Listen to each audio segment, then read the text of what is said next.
He's annoyed. Okay, hello. Welcome to the Tidy Show. Welcome. Apparently, the topic of today's podcast is going to be the gig-based economy, and I'm going to leave this one mostly to Vedran, because when I think about gig-based, when I think about gig-based technology and gig-based economies, I usually think about Ubers and Lyfts and all the other failed attempts of trying to revamp already existing companies. So without further ado, let's do an intro and then let's find out what Vedran actually thinks about this.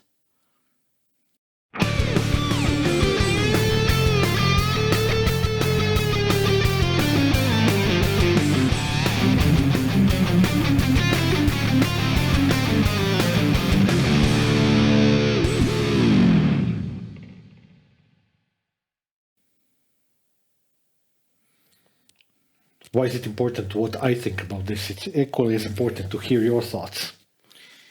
I'm going to be quick and simple about this.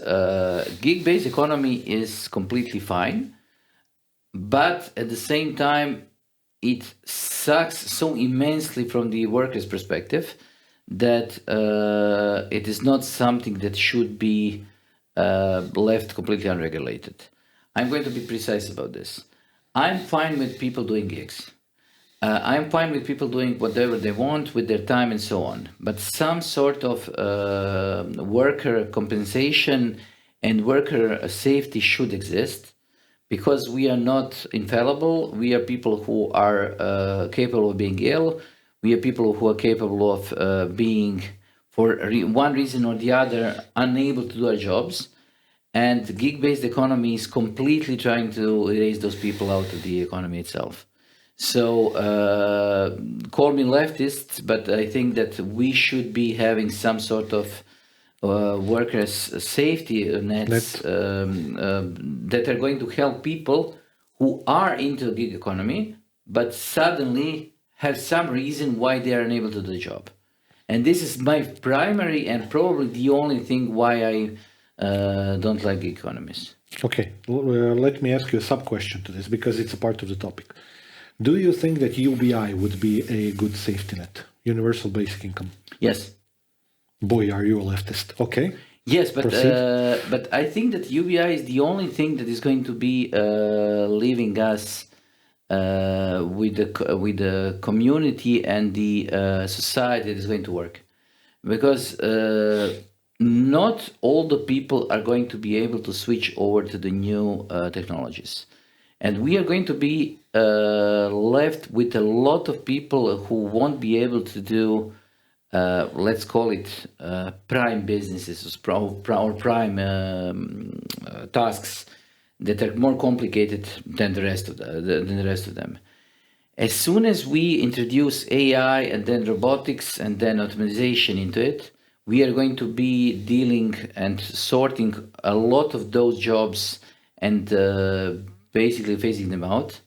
And if we don't create a way of a safety net, a way for people to be able to exist, because we are talking about the existence of people now, without being able to provide for themselves. So some sort of a way to give them some amount of decency and some amount of dignity to be able to exist, work, and do whatever they want. This is not going to end well. And we have seen this. Almost all the wars that we have seen up until today were waged around either financial wealth, resources, or resources. And this is something that we need to sort out. So we need to sort out how to redistribute the resources across all the population, and then deal with the gig economy and whatever. Because if you are able to live, I'm not going to say have an amazing living out of your universal basic income, but have a decent living out of it. And then you are able to choose what you want to do. Suddenly you are going to actually be wanting to do something. And we are going to probably discover that a lot of people are capable of doing different things that we couldn't even imagine that are possible. Okay. Can I interject now? This is not injection, it's just a Conversation. Yet it's a polite way of you getting your right wing. It's not my right wing, and you know I'm not right wing, so that's not a part of the discussion at all. Okay. So I don't have a problem with UBI per se. Okay. I have with something else, which when you go into your I don't want to use the word rants about the topics like this, but they are some kind of rants sometimes, because you actually do feel deeply about things like this, and I appreciate that. So I'm not trying to mock what you said. So that's the first thing that you need to know. I think that in order for us to have something like a UBI, there is a presupposition to that. Something needs to happen before we are able to implement that. And that's the reason why that the UBI experiment now, if we were to implement it worldwide, would fail. And the reason for this is as follows. If you could disassociate people from their egos, if you could disassociate people from their color green, called greed, and related emotions towards each other, then UBI would work. But you cannot. That's the problem. In the current state of our development, this is not achievable. And I think that the end result of that would be people just going even more polarized against each other. I'm not talking about this from any kind of capitalistic perspective at all. I'm talking as a human being. Okay, just trying to think this through logically. That being said, I'm completely with you that some kind of a mechanism like this needs to exist. Hence, I'm way more extreme than you in that regard, and you know that very well, which is the reason why you troll me with the right wing, whatever. In my ideal world, there would be no money at all, and then this would not be a discussion. But again, we are not ready for that, because somebody needs to work, somebody needs to collect crops, create milk, do all of these things. Until we are ready for a future in which people just do that because they want to do that, until we're ready for that, we are not ready for the UBI. That's my problem. But I think that first you're talking about the startup universe. Yes, exactly. And the other thing is that people are actually ready to do it. They're not. People don't seem to understand that they are. But for example, let's take typical. Okay, we are currently in Croatia, and we have typical rural based, let's call them agricultural workers. Okay. What they're doing is barely making ends meet. One of the reasons why this happens is because they are unable to afford new technologies. They are unable to keep up with the existing technology that is currently on the market. So what is happening is that they are not, although they are investing the time, they are not getting the return back. Mm-hmm. Introducing something like UBI would probably help them, because they would be agricultural workers even without UBI, because they are. This would just make them more capable of investing some amount of money and some amount of time into trying to upgrade whatever they're doing with their day-to-day businesses. So I think that whatever the job there is, you are going to find people willing to do the job. Not enough.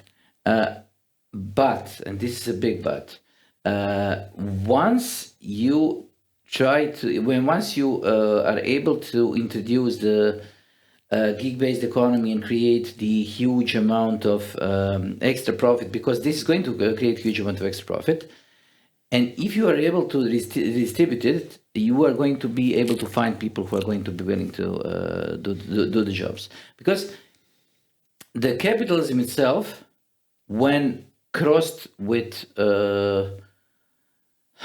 it's hard to say socialism because it isn't. Yeah, no. But with something that would probably call the liberal universal income, would probably create a society that is going to be much better than what we have today. Because I definitely disagree, but continue. don't forget that we still have a whole continent that is not included in the world economy.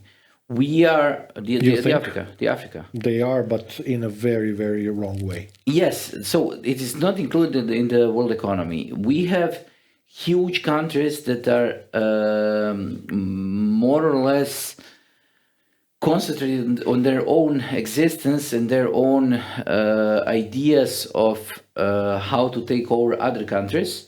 So basically, ideas that were current 300 years ago, simply because they think that this is correct. And I think that if we fix the economy part of it, then we would probably be better off with redistributing this money that is currently being wasted on wars, arms, and different things. If we are able to get that money into the economy, into creating stuff, creating new things, this would work. Okay. Are you sure? I need to take a little bit of googling, but what I need to do is I would pretty much guess yes. Okay.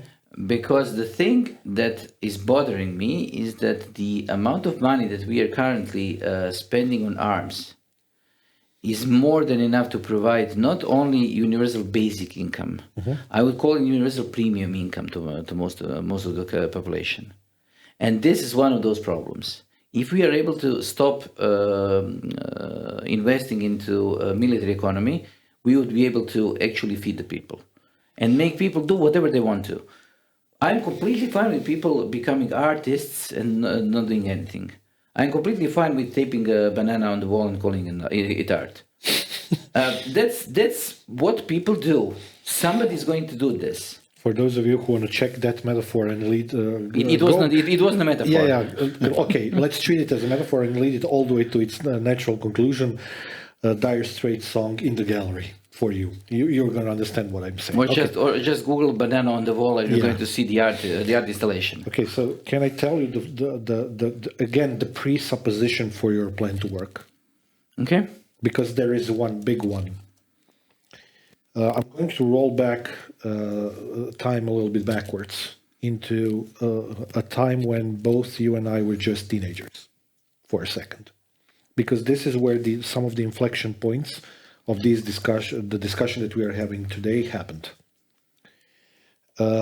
You could argue it was already in the 70s. I think it was, let's say, second half of the 80s, and definitely in the 90s, dot-com boom and all of the other stuff. A significant shift happened in the capitalistic, let's say, society overall in the world, or the capitalistic way of thinking all over the world, in a sense of capitalism stopped caring about people and only started caring about shareholder value. Yes. And this is the presupposition on which the current economy is built on, which both you and I disagree with. Because maximizing only shareholder value without enough consideration for the workers included in that shareholder value, who provide the hands, the brains, the feet, the knowledge and everything else for that shareholder value to happen.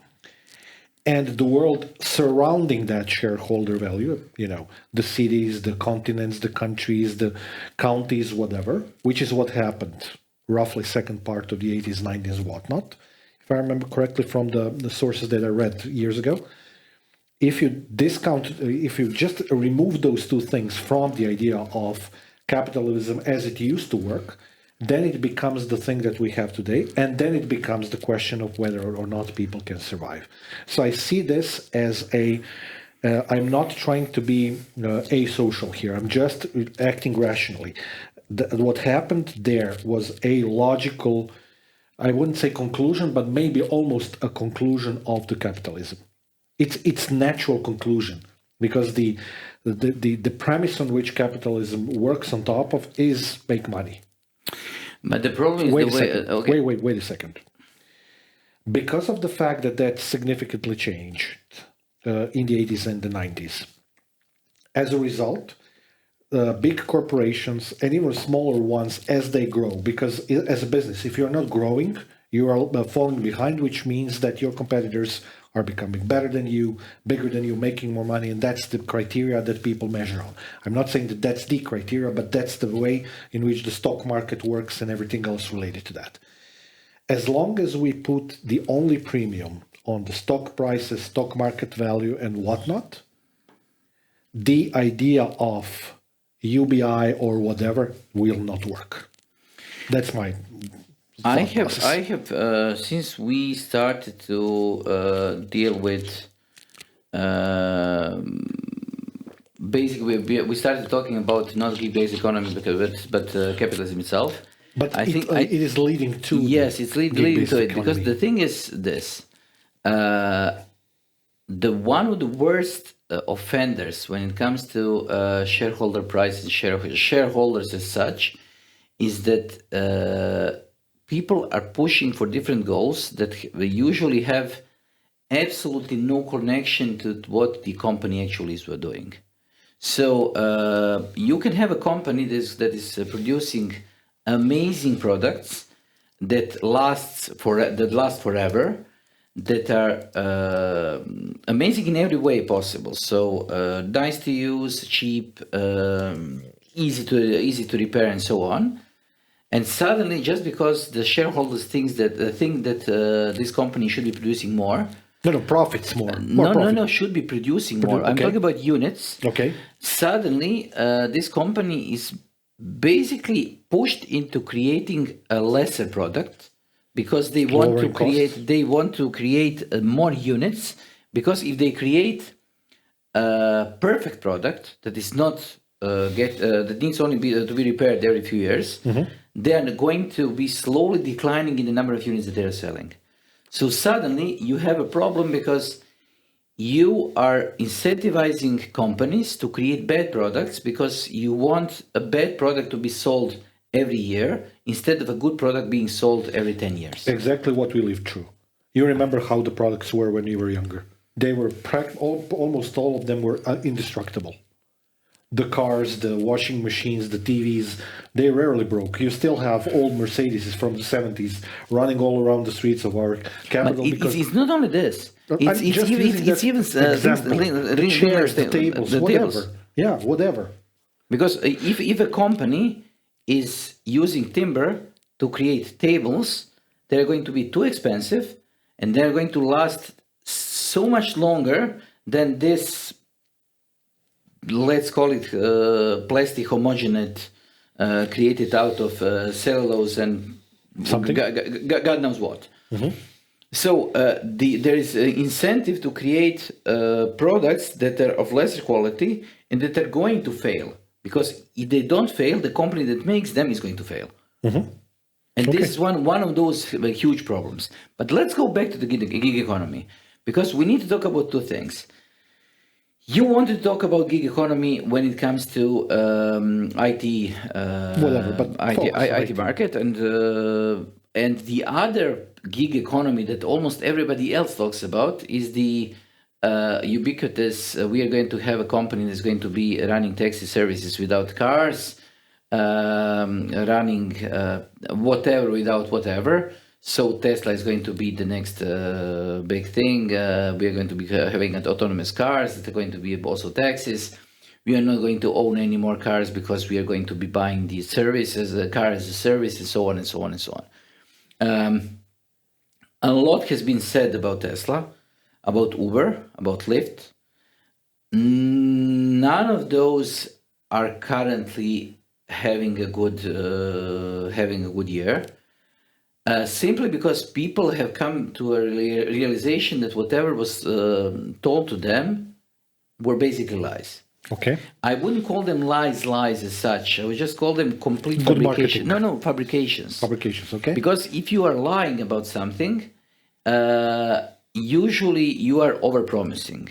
And this is what Tesla does. But some of the companies that are getting venture capital, and some of the companies that got venture capital years before, were fabricating completely nonsensical futures. They were telling us that the future is, I don't know, creating hundreds of kilometers of tunnels under cities. The future is going to be getting the power out of the thin air, getting the everybody to just give up on owning a car and then renting this car as a service and so on. So these were, they would be lies if they were smaller, but I was just going to call them fabrications. So alternate future retellings, science fiction, basically. Okay, but still, you are basically saying the same thing that I said earlier, just in a different way. Maybe I can rephrase what we both said. When talking about these sorts of companies, we are talking primarily about shareholder value.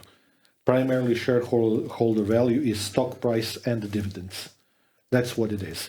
And if you look at those things from outside of the bubble, here is my metaphor: stock value, and for a lot of people who are trying to get as many stocks as expensive, to get them to be as expensive as possible, which is what the economy is based on. That's basically your universal basic income for the people who have money. Understand the metaphor? Yes. Do you think it stands? No.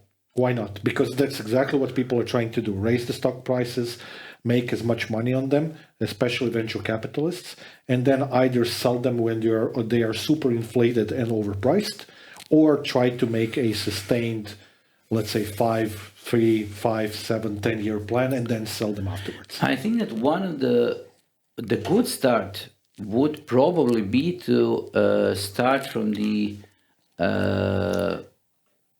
there should be a system reset when it comes Agreed. to financials. I think that we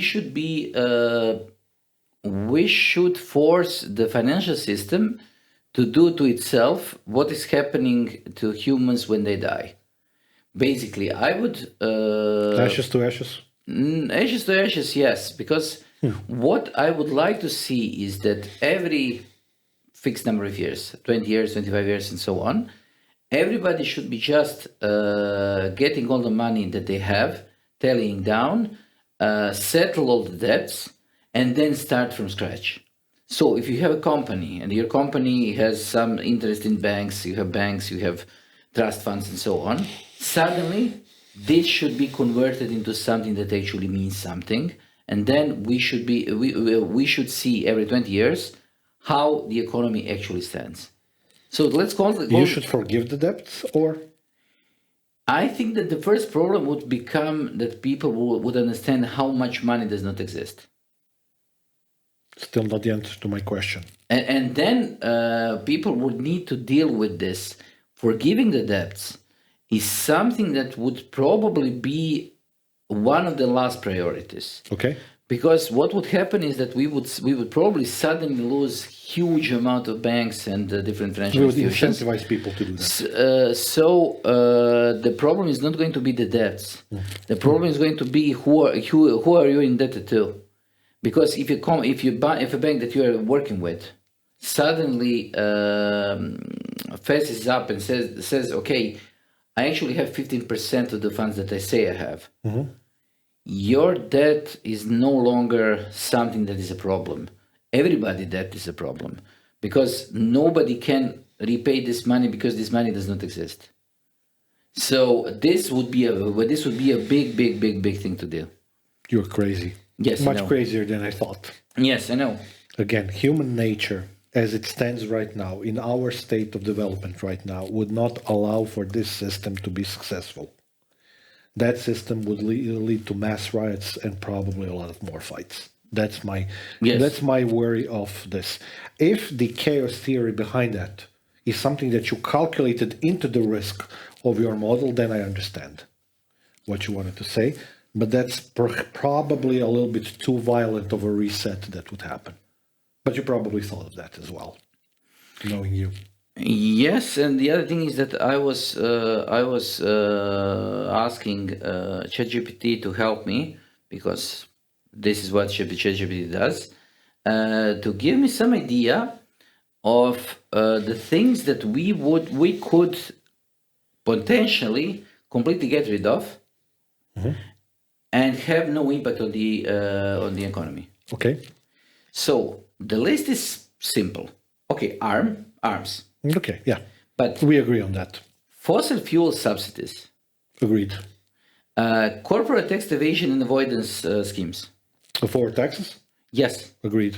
that would say that only that would save potentially Trillions. 500 billion to 600 billion dollars annually.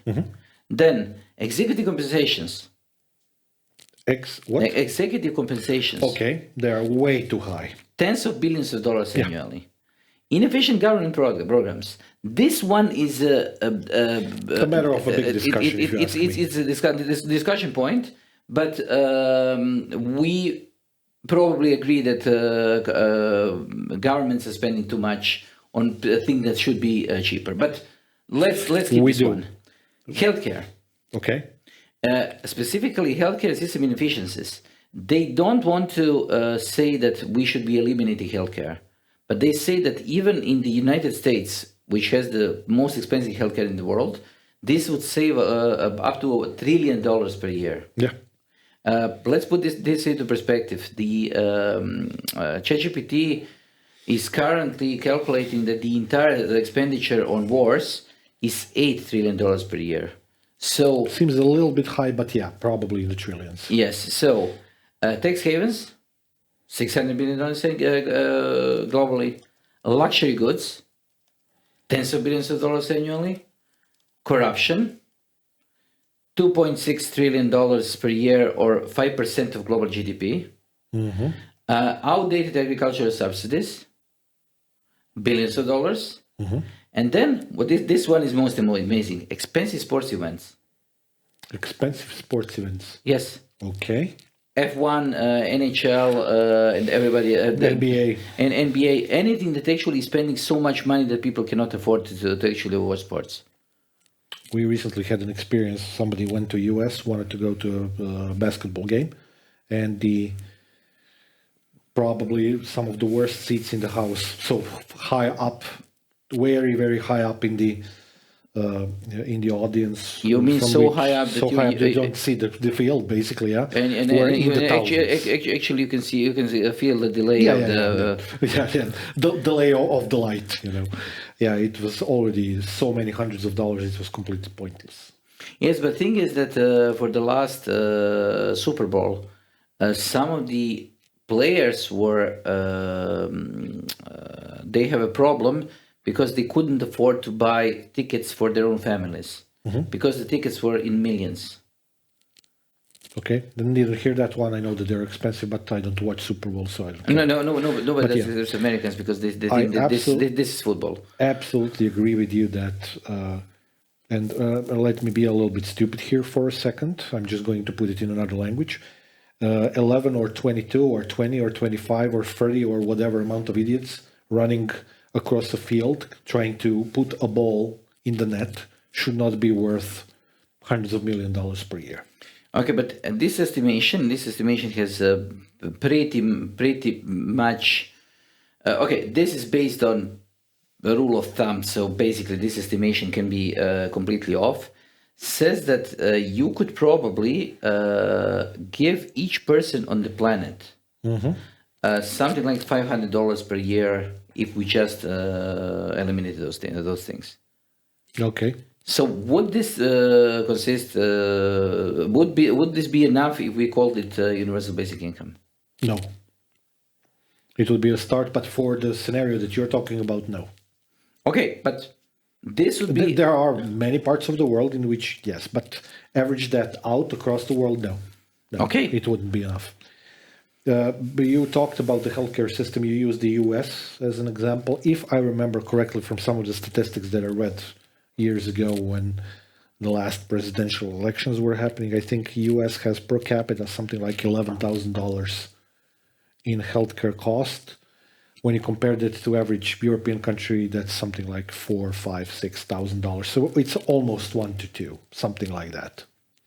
Even when comparing to countries, and I remember this from Bill Clinton's speech from a couple of years ago, and he knows economics. We can discuss everything else, but he knows economics.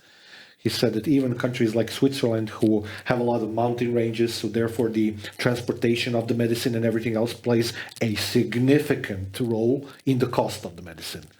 Even with that included and everything else, America still has like 2 times more expensive healthcare than everything else in the world, which is insane. Yes, because when you take a look at countries that are much smaller and much easier to understand, like Austria, if you live in any part of the rural Austria, it is completely normal to get a helicopter to get to you and transport you to a big clinic in emergencies. And this is completely covered by the national healthcare. So this is not something that is an anomaly. It happens. Okay, even better if it's not. So, do we agree that healthcare shouldn't be even discussed? I don't think that healthcare and drugs should be discussed. I think that food shouldn't be discussed, but that might not be something. Yes, that we but agree the drugs are something that is specifically bothering me. No. I'm talking, when I say healthcare, I'm including drugs. Because the idea of that you can, since I was working for in one of the jobs that I was working for, I was working partially for the Canadian and the United States healthcare system. The idea of you paying $600 for insulin every month in order to be alive is completely insane. It's just insane. I'm not going to call it any other way. The idea of paying any amount of money to keep you breathing shouldn't be allowed. Especially because insulin itself is extremely cheap to produce, and also insulin is not covered by patents. Specifically, it's not covered by patents. And this is one of those things where you can easily spend $1,000 a month on it, easily, in US. Depending on where you're living. Then this is the actual amount: $650 per month for insulin in order to live.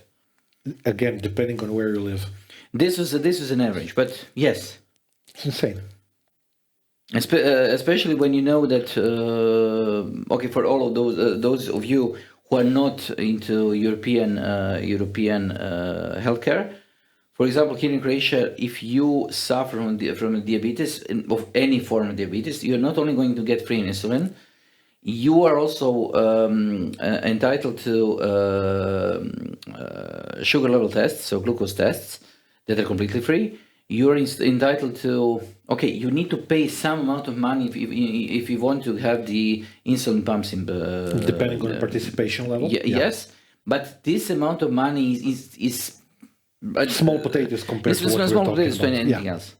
I agree. When we are talking about, since this is gig economy for some reason, when we are talking about healthcare, the thing that I was specifically amazed is there was a post on Reddit about a guy who married a girl from UK, so from the United Kingdom, and they were having a child.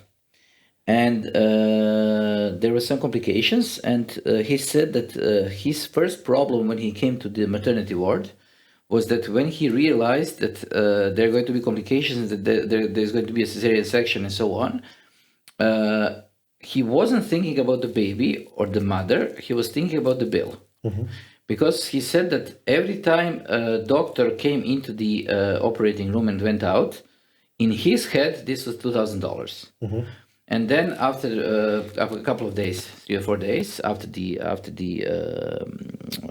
birth of the child, they were released from hospital, and then he was anxious, and he wanted to talk to the head nurse to see how he's going to settle the bill and so on and so on. And she said, "Oh, you're worried about the bill. Welcome to Europe. Go away." Then, Buzz off.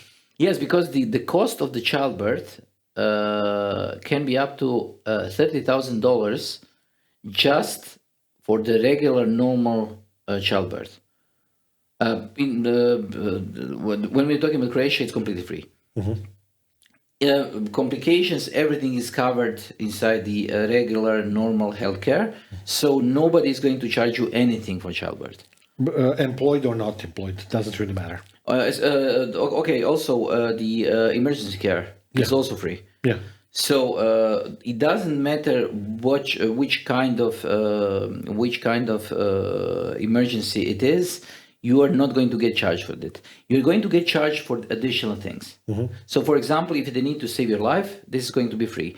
But if you break your ankle or something, you're going to be paying something. Because I know we had a guest that broke his right hand, but the amount of money that he paid was something like $200 in total for being in the hospital for 3 days. So it was just a joke, basically. Okay, which leads me to my next point. It's the continuation of this related to gig-based economy, which I think should be a premise for everything that we discuss.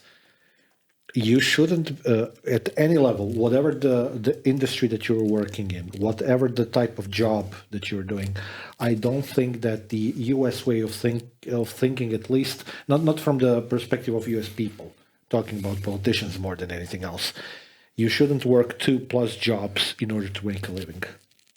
Yes, and this is becoming a problem everywhere because it is spilling over. It's not the problem. The politicians are not the problem. The businessmen are, because they see that people are. No, the politicians are a problem because they tout statistics that include people working multiple jobs as new jobs being created.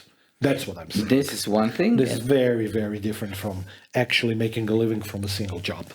This is one thing, and the other thing is that they are investing, or they are seeing that younger people tend to work longer hours. So it's much easier to push them into in direction of having 2 jobs or 3 jobs because they don't have anything other to do. So they are capable of doing those. So suddenly you're not only shifting the problem into having to do multiple jobs in order to be able to live, you are also creating jobs that are doable only by younger population. And paid less. Yes. Specifically being created so that they can be paid less, so that multiple jobs can be taken. Yeah, I agree with you. That's something that I didn't consider up till this very second. It's a problem. You should be able to do. Let me just metaphorically say that you should be able to do an 8 to 4, 9 to 5 job, and have what you said. What you used the term was decent living out of that. I don't care if you're a cleaning man or a cleaning lady or whatever. Doesn't really matter what it is. Because the difference, and this is the part of the discussion in which you could probably argue that the minimum wage limits should be raised heavily. And there are economists who will definitely agree with that. Of course, there will be others who are going to disagree. I happen to agree with that because, generally speaking, if I'm using Croatia as an example, I don't know what your information is, but if a family that has 1 child doesn't have at least 1,500 euros at their disposal per month, their life is definitely very difficult. More. But I'm saying minimum. I have a single child, so we are a regular family when it comes to a number of people. We have much more real estate that we would normally have, and this is both given and a blessing and a curse. Because if they start taxing that, it's going to be a problem. It's not only the taxes. The problem is that if you have real estate, people when it comes to real estate, people think about huge houses, something that you can actually rent and so on. But from my personally, I have something that can be used as a place where I can go and spend a couple of weeks in the seaside, but it's in no way livable throughout the year. And also I have a house that is old and needs urgent repairs in order to be better, that is outside of Zagreb. So basically my real estate is just additional Cumulative cost for me. So I would say that even by in being a particularly good place when it comes to real estate, I wouldn't be able to live from 1,500 euros per month, simply because the cost of upkeep of everything would be higher. Yeah, I agree. I'm not. This was not the scenario that I was talking about, but I understand completely. No, and the other thing is that the price of the food went through the roof. Yeah, I actually saw there was a research done recently in our country in terms of the food across restaurants and places for, like burger places and whatnot. And almost all of them raised their prices in the past year 40+%. I'm going to just say this. I found an old receipt from my local pizza place, because there was a receipt from a local pizza place in one of the bags that were left in the attic. And the price, let's talk in kunas, because kunas were the last currency that we were using. So a regular pizza, so let's say it capricciosa, so a regular pizza. Regular pizza was 27 kunas. Now it's at least 40. In 2002. 2002. Yes. Okay. Yes. Now it's at least 50. And the cola that would accompanied it was 9 kunas. So 36 kunas, which basically equals €5. More so or less. €5 for a meal.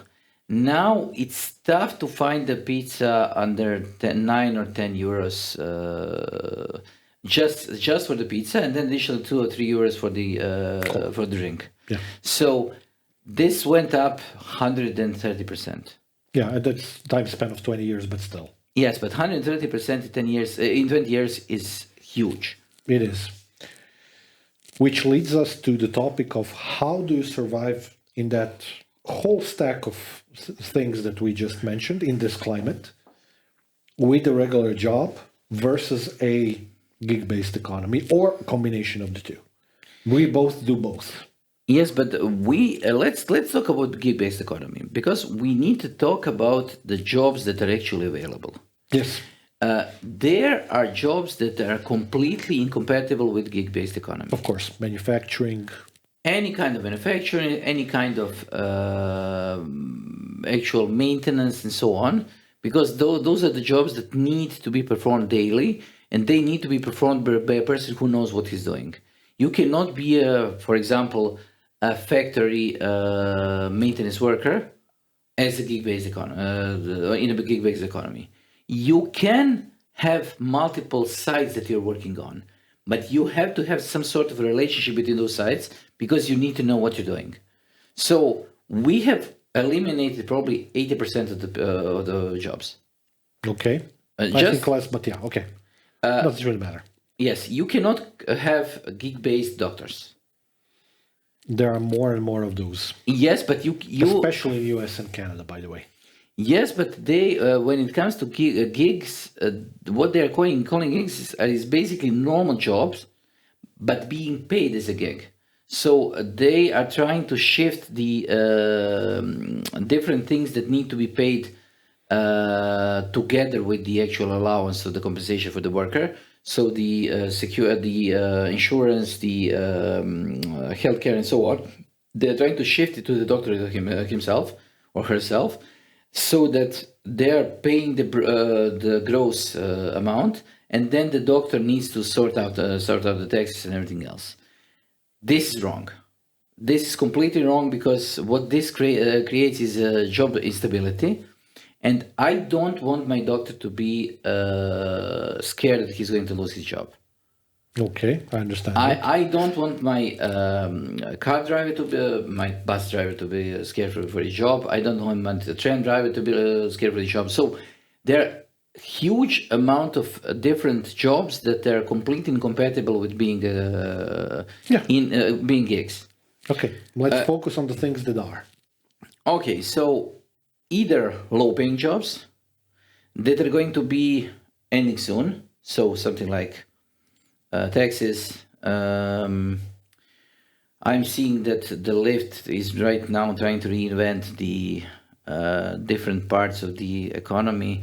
So the last thing, and this is you probably know this, that Lyft was rediscovered the buses.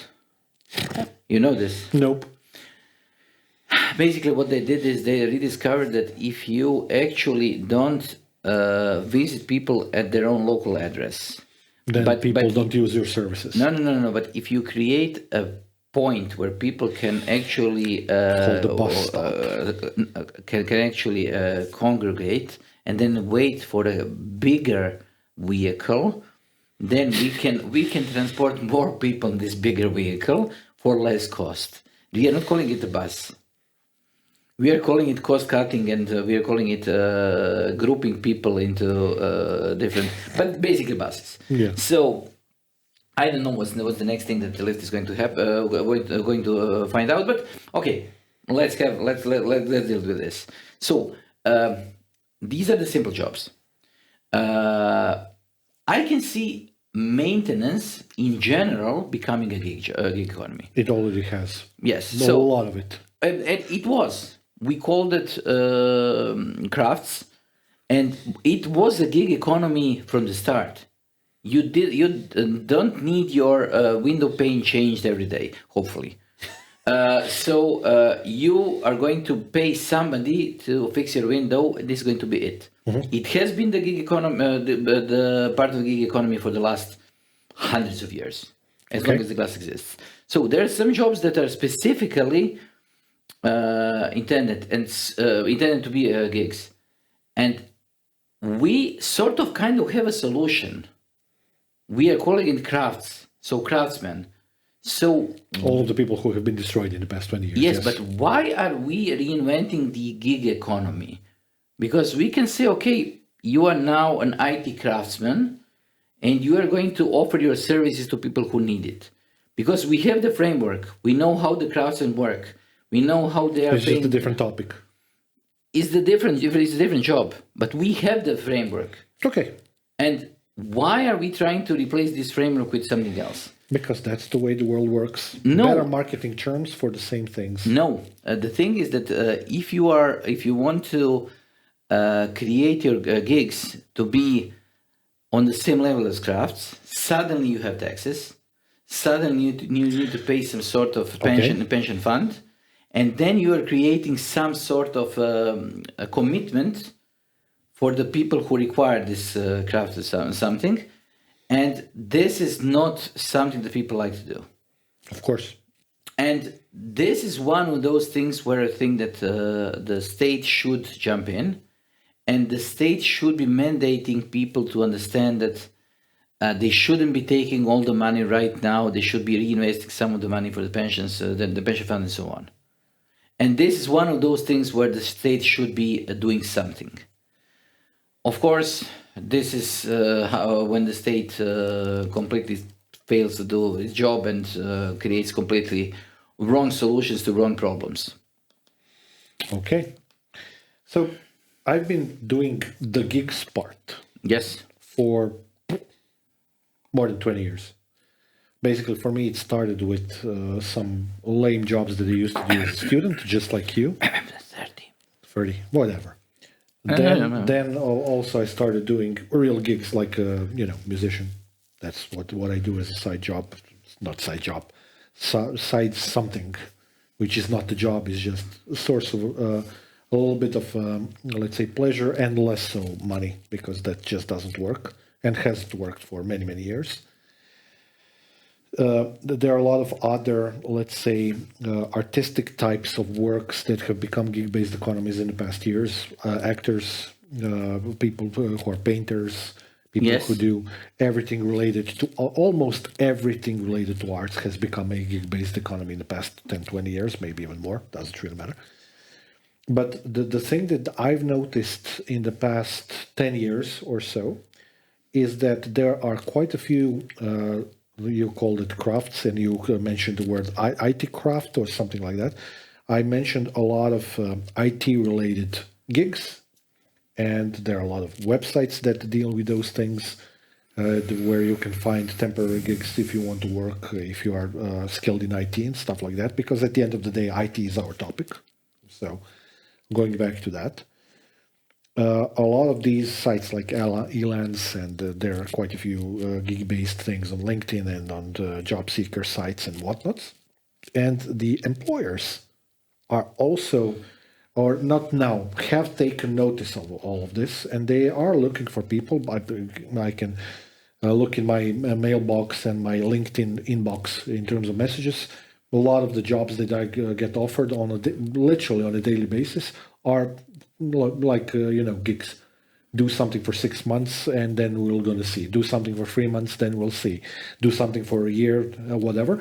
And they usually write down, of course, maybe that the contract can be longer, whatever. That's basically gig based. Nothing more. Yes, than but that. let me just interrupt you because we also need to explain that doing this in Croatia is sort of kind of illegal. You are not allowed. Okay, I'm not saying as an employee. Yeah, yes, I'm no, talking but business to business. yeah, but situation.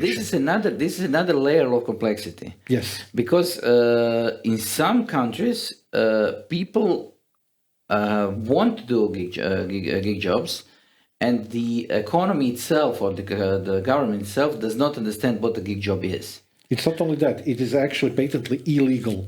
It's illegal. To have a job in one country and a job in another country if you live in the European Union. I know from some recent experiences. This is one thing, and the other thing is that you are not allowed to do gigs if you are being paid by this particular company for this single job.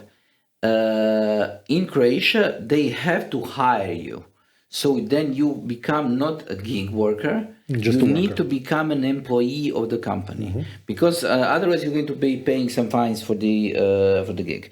So this is another layer of problems, because not only do we have the gig economy that is growing, but we also have the governments that are trying to stop the obvious, and that they're trying at the same time to do changes to the economy and changes to the way the entire industry works, but by randomly creating obstacles. You're probably talking about lump sum type of crafts. Yes. Which people misunderstood here in Croatia, that that's going to be their source of income by one employer, which is against the law, which is not the way in which that was created or invented, and the state government and the taxing agency went heavily against it, which they should. Yes, because the thing is that people weren't expecting that you are going to be doing a single job for a single employer as a craftsman, because it is considered a craft. Because nobody was, to use my last example, nobody would be changing windows for a company all the time, every day, each day. It's different type of work that we're talking about. Actually, to go back to my original point, when I said which the country should do, let me give you a caveat for this. There are already legal frameworks for that. There have been for many years. But what people are trying to do is avoid taxes by doing that, by taking the same amount of money that they would take as employees via a legal entity, which is for this specific type of a business entity is not allowed to do, which I don't think it should be allowed to do, because then those people would be way overprivileged in terms of taxes. And a lot of people in IT did stuff like this. Not you and me, we have the worst possible legal entity types of country corporate entities that you could possibly have, with the highest tax rate, so we're good and we're cool. And us as people who own the companies, when looking at this other thing that I just described, I think we are rightfully not happy with that. Yes, but there is also some other things that are inherently a problem with the gig-based economies. And this is that when you are working for an employer, you are usually expecting for the employer to bear some of the cost. So you are usually expecting that you are going to get some sort of, for example, in IT, a desktop, a place to sit, a monitor, a mouse, a keyboard, power, air conditioning, and so on. And when it comes to gig economy, people expect you to provide this by yourself. By sitting at home, for example. Yes, Okay. and they expect you that you are going to be up to your game without investing anything into you. And this is another problem that I have with gig economy. This was Specifically when it comes to taxing with different things, because what this created was not only the problem with the taxes, but also the problem with the security. Agreed. Not only that, the starting point is way different. You need to invest into these things in order to have them, so it's vastly different. This was something that was heavily discussed in our country and all over the world during the COVID era, because there were countries all over the world that already had remote workers idea for gig-based or non-gig-based economy. Doesn't really matter what it is, and the legal framework allowed for the employers to pay extra for the stuff that you just discussed, stuff like power, electricity, internet access, whatever. It is different to say that employer has a capability to do that versus they have to pay for that. It's not a subtle difference, it's a big difference. If nothing else, in principle, because the sum that somebody pays for that doesn't need to be huge. I know. The price of having a laptop turned on 24/7 plus internet access in Croatia, 60, 70 euros a month. Less. I'm just being way over the top. Let's say it's 50 euros a month. If the employer paid for that, definitely a remote worker would be happier with the working conditions. This is turning into you're now turning into this problem into basically a marketing. No, I'm not. Just stating the costs. It's the things that need to be worked out. Yes, nothing but else. I think that this should be mandatory because suddenly. I agree. Because suddenly offering people to pay for the internet access becomes a marketing thing. Yeah. Instead of actually being something that is required. Yeah, so we shouldn't be doing it this way. Yeah, agreed. Now, if you, for example, if a corporate entity is hiring only remote employees, stuff like that shouldn't be even discussed. No reason. And the other thing that is actually bothering me with gig economies is, this is specifically a problem with the UK companies. Is when they change shareholders or some shareholder becomes the majority shareholder and then suddenly switches the way the company works. So suddenly they say, okay, we have hired only remote workers for the last 3 or 4 years. Now everybody needs to go back to the office. Just like it happened for a lot of companies post-COVID. Yeah, I agree. Yes. Even without shareholder changes, this still happened. Because it didn't make any sense. It only created additional problems for the companies. Yeah, because people planned their lives and livelihoods away from the location where they work for a company, bought cheaper apartments, whatnot, lived outside of the cities where it might be much more comfortable, cleaner, whatever. Those things are definitely a problem. And yeah, go ahead. I just wanted to say that we should be making an episode on how COVID changed the workplace. Agreed, we should. Because the COVID itself was a topic that was supposedly controversial. It wasn't. It was a disease. You just got vaccinated and that was it. But the thing was that once the COVID ended, a lot of the things that we took for granted before the COVID changed.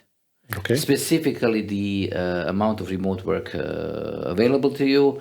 Or allowed.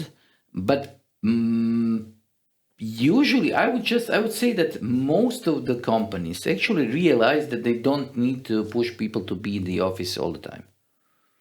Not sure. I've seen a lot of enterprises completely doing 180 on that. Which brings me to my following point, and that's the reason why I took my sweet time doing the intro, talking about the economics of the 80s and the 90s and whatnot, and the shareholder value and whatever that may be. The problem with the current state of affairs in gig-based economy is that the gig-based economy is being used, as you say. You said you need some kind of a framework, some kind of a safety net. I agree with all of that. The reason is a little bit different to yours, but we still get to the same conclusion. And the reason is because the gig-based economy now is a byproduct of further development, heavily quoted, of capitalism in the wrong direction, which gives the shareholders and the owners and whatnot the capability to implement their own sweet, very inventive ways of doing gig-based economy in order to pay workers less. That's one of the things. That's one of the reasons why gig-based economy nowadays partially exists.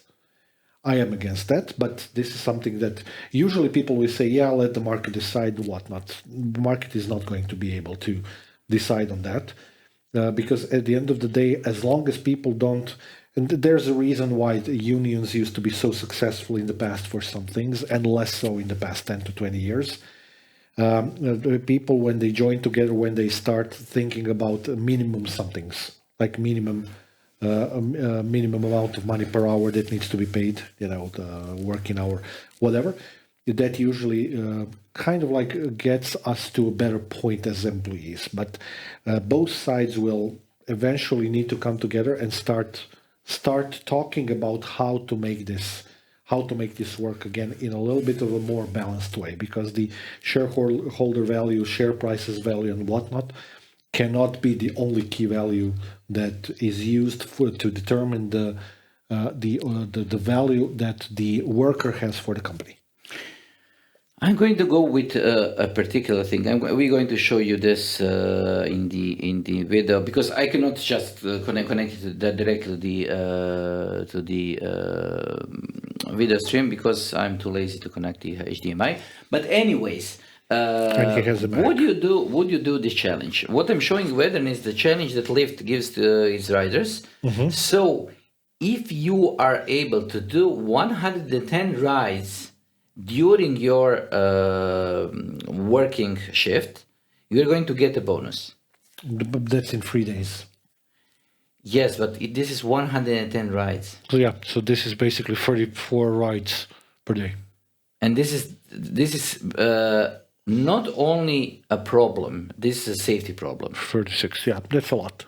That's a lot, because you are actually saying 3 days, but you're not saying 3 days, you're saying 72 hours here.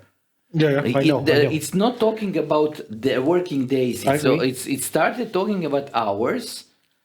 So if you want to be active from 17th of May up until 20th of May, so for 72 hours active, and you do 110 rides, you're going to have $200. Theoretically, you could do them in 15 hours if you had so many of them, but that's statistically impossible. Yes, but this is a huge abuse. No, it's only huge abuse. It's also a huge security problem. Risk, I agree. Because they're going to make accidents. Yeah. This is going to create accidents. Yeah, it's the wrong way to approach the topic. So it's dangerous. It's dangerous. It's dangerous in any way or form. Okay. We are getting close to the end of the episode. Describe your experiences with your, let's say, ways of doing the gig-based economy, and I'll do mine, if you can. You don't have to be very specific, but... The thing is that I, for different reasons, don't like gig-based jobs. You still do them? Yes, but I wouldn't call them gig-based. Those are my regular clients that from time to time call me, and I'm not advertising in any way or form. I haven't searched for a job or a gig for the last 10 years or so. So I am not considering those gig-based. I'm just considering them old clients that I do some things for from time to time. They're still gigs because they can tell you that you stop working for them at any given time. Yes, but this is in theory, this is true, but in actuality, this hasn't happened yet. And the last 30 years of me doing those things tells me that I'm still yet to be turned down by a client from his side. I have given my clients the boot, bye-bye. the bye-bye, and the reason was that I wasn't feeling well working for them. But from my perspective, gigs that I was working for weren't gigs. They're more or less continuation of business practices that I was doing before.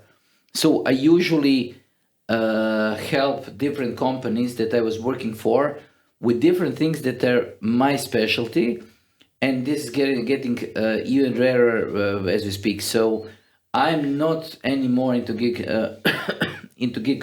based economy from my perspective because I'm lazy. I'm getting older. And Okay. I'm disinclined to do things in the afternoon, over the weekend, and so on. Okay. What is, do you see that as your potential part of future or part of it? Probably yes, because I think that the thing that both you and me are doing, the education, is going to be much more gig-based In the future. in the future. Okay. And this is going to be a thing that we are going to be doing. But what I especially like about education itself is that unlike any other gig that I was ever worked for, when you are done with education. When you do a lecture, I don't know, Monday to Friday, 9 to 5, Friday, 5 o'clock, you are done. You get your grades, you get your end polls or whatever results for your job, and that's it. There are no backups to do. There are no users to call. Nobody's going to call you later. So this is the most amazing things about the education job. Except if you have grades to grade something. Except you have to grade something, but these things happen Rarely, luckily for us. Yeah. rarely, especially my plan for the next 10 years or so is going to be to try to get the grading to a minimum, even if I have to employ software to do it. So my next people, We're working on the idea. yes, because people have proven to be unreliable. Correct. So the next stop is going to be throwing software at the problem. No. So we both used to be unreliable at that before learning a lot about it. Then the next generation came. They're again unreliable with this, which only means that we need to remove the unreliable variable from it, which is human, if we can. So we are going to be using AI to do the grading. If it's a theoretical exam, it's doable. Otherwise, we're going to have to do a boatload of programming, doing unit tests and whatnot, which is not impossible. I know that one of our partner faculties has been doing that for years, and it's been working very well. Userless is the next serverless. Userless. Yes, so I want to avoid the users. And this is the only thing that I want to do. I want to do the gigs without the users. What, do you want to talk to a wall? Preferably. Preferably, I have absolutely no problem with this. Yeah, me neither. Okay, I agree.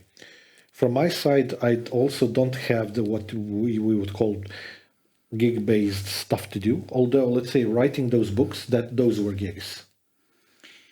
I wouldn't call them gigs because the amount of money that we got in advance didn't make it a gig. It made it a hobby, and then afterwards, it became a gig. Okay, whichever way you look at it, in some it's still a gig. Writing books for us, definitely. If you want to make a lot of money, you don't write an IT book. That's for sure. Although those have been going quite well, especially lately. Yes. I've seen some reports, and okay, that's something that happens because of the trends on the market. The other things that I do are also just like your situation. They're very, very long-term relationships with clients, doing stuff that requires maintenance, whatnot in IT, building new services, servers, storage, whatever that may be. We're very much the same with that. In terms of the education, yes, we have our primary job. We mostly don't do a lot of education on the side, although we could. I don't do it as much as I used to as well. those I would start considering gigs. I have a gig coming up in 2 weeks related to that, so for 4 days something. But I can squeeze that in between the stuff that I do with the regular job, so it's not. I'm not changing the course schedule for it or whatnot. The thing is that So- this is an actual gig. Yeah, This we need to make a difference between before we finish. We need to make a difference between a gig and a second job. A second job is something that has a schedule, that has a heavy schedule, and then you need to basically do every day. A gig is something that is going to be on and off, and having a small, I don't know, free education or paid education that is going to last 2 days or 3 days, once in a blue moon, is a gig. yeah, If you had another set of education lectures that is going to take the next 6 months every week, this then wouldn't be a gig, it would be a job. okay. I wouldn't mind having a second, as you call it, second job somewhere else, outside of the limits of our country, as a guest lecturer or something after I finish with the PhD. I think that's realistic to expect, and it will only enhance the capability of me doing my primary job well. I think it will be good for you after we take the shovel and the sledgehammer and whatever is required to sign you in for one. But the thing is that the first thing that we are going to be doing, we became the university, we are going to be introducing sabbaticals. Yeah, I knew that Yes. he's going to go there. So this is going to be the first thing that is going to fall, and then Not then going to happen. then we'll see what is going to be happening next. But Let's not speculate. let's not speculate. Yes, Yeah. because some of the people are not going to be happy with my ideas. Yeah, yeah, he has very creative yet somewhat crazy ideas at times. I need to send an email to HR. Yes, remind me Sending tomorrow. down an SOS. Wait. No, just when is my sabbatical coming? Yeah, that's going to be a shitstorm. We are not going to call it like this. We are just Okay, going to call crap no. We are going to call it Beep storm. no, a problem. Looking for a solution. So we need We're to. applauding you. Yes. Okay. Anyways, thank you for being with us. Yeah, and we'll see each other in the next episode. We'll see you in the next episode. I'm Yasmin. This is Vedran, and expect us somewhere either before this episode or the next episode is going to be a surprise containing some AI content. Oh, yes. But I'm right now I'm completely unsure when this will happen. Me too. So until then, see you. See ya. Bye.